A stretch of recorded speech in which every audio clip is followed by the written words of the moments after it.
SKS என்று குறிஞ்சிப்பாடி மக்களால் அன்புடன் அழைக்கப்பட்டவர் எஸ்கே சம்பந்த முதலியார். எம்பியாகவும் எம்எல்சியாகவும் மக்களுக்கு சிறப்பாக பணியாற்றியவர். தான் பிறந்த நெசவாளர் சமூகத்துக்காக மிகவும் சிறப்பாக பணியாற்றினார். கடலூர் மாவட்டம் குறிஞ்சிப்பாடியில் மிக செல்வந்த குடும்பத்தில் பிறந்தவர். நெசவு தொழில் மற்றும் ஜவுளி சார்ந்த தொழில் செய்யும் சமூகத்திற்காக தன் வாழ்நாளை அர்ப்பணித்தவர். மிகவும் நேர்மையான அரசியல்வாதி இவர். அண்ணாவின் மிக நெருங்கிய நண்பர். இவர் என்னென்னா அதாவது முன்னாள் எம்பியாக இருந்திருக்காரு, எம்எல்சியாக இருந்து பணியாற்றியிருக்கார்.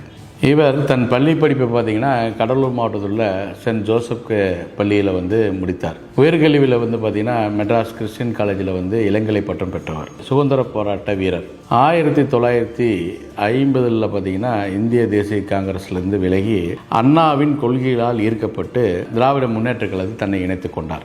மெட்ராஸ் மாநில சட்ட மேலவை உறுப்பினராக 4 முறை வெற்றி பெற்றவர். 1967 நடைபெற்ற இந்திய பாராளுமன்ற தேர்தலில் அரக்கோணம் திருத்தணி பாராளுமன்ற தொகுதியில் நின்று வெற்றி பெற்றார். குறிஞ்சிப்பாடி விவசாய கூட்டுறவு சங்கத்தில் பல ஆண்டுகள் தலைவராக சிறப்பாக பணியாற்றினார். அதே போல் பார்த்தீங்கன்னா குறிஞ்சிப்பாடி நகர்மன்ற தலைவராக பல ஆண்டுகள் சிறப்பாக மக்கள் பணியாற்றி தலைவராக மக்கள் பணியாற்றியிருக்கார். மெட்ராஸ் மாநில கைத்தறி தொழில் மற்றும் வர்த்தக தலைவராக பல ஆண்டுகள் மிக சிறப்பாக பணியாற்றினார். மெட்ராஸ் மாநில கைத்தறி நிதி கழகத்தின் இயக்குநராக இருந்து மிக சிறப்பாக பணியாற்றினார். அதே போல தமிழ்நாடு கோப்டெக்ஸ் இயக்குநராகவும் தலைவராகவும் பல ஆண்டுகள் பணியாற்றினார். மிக சிறப்பாக பணியாற்றி கைத்தறி நெசவாளர் சமுதாயம் வாழ்வாதாரம் உயர மிகவும் சிறப்பாக பணியாற்றி பாடுபட்டார். காஞ்சிபுரம் காமாட்சி அம்மன் நூற்பாலையினுடைய தலைவராக மிக சிறப்பாக பணியாற்றி அந்த நிறுவனத்தை லாபத்தில் இயங்க வச்சார். இந்திய கைத்தறி ஏற்றுமதி மேம்பாட்டு கவுன்சிலுடைய நிர்வாக உறுப்பினராக பல ஆண்டுகள் பணியாற்றினார். அதன் மூலமா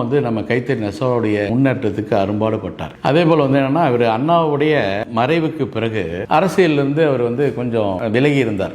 அண்ணாவுடைய தீவிர கொள்கையை பின்பற்றி அரசியல் பண்ணதுனால அண்ணா மறைவு அவரால் ஏற்றுக்கொள்ள முடியாம அரசியலிருந்து கொஞ்சம் ஒதுங்கி இருந்தார். அதுக்கப்புறம் புரட்சித் தலைவர் எம்ஜிஆர் அனைத்து இந்திய அண்ணா திராவிட முன்னேற்ற கழகம் ஆரம்பிக்கிறப்ப வீராய் எஸ்கே சம்பந்த முதலியார் குறிஞ்சிப்பாடி எஸ்கே சம்பந்த முதலியாருக்கு அணுகி நீங்க என்னுடைய கட்சியில இணைஞ்சுக்கணும், நீங்க உங்களுக்கு நான் மந்திரி பதவி கொடுக்கணும் அப்படின்னு அவர் விரும்பி கேட்கிறப்ப அண்ணா ஒருவரே என்னுடைய கொள்கை தலைவர், அதனால நான் அது அவருக்கு பிறகு எந்த ஒரு அரசியல் கட்சியிலும் பயணிக்க விரும்பவில்லை என்று தவிர்த்து மறுத்து விட்டார்.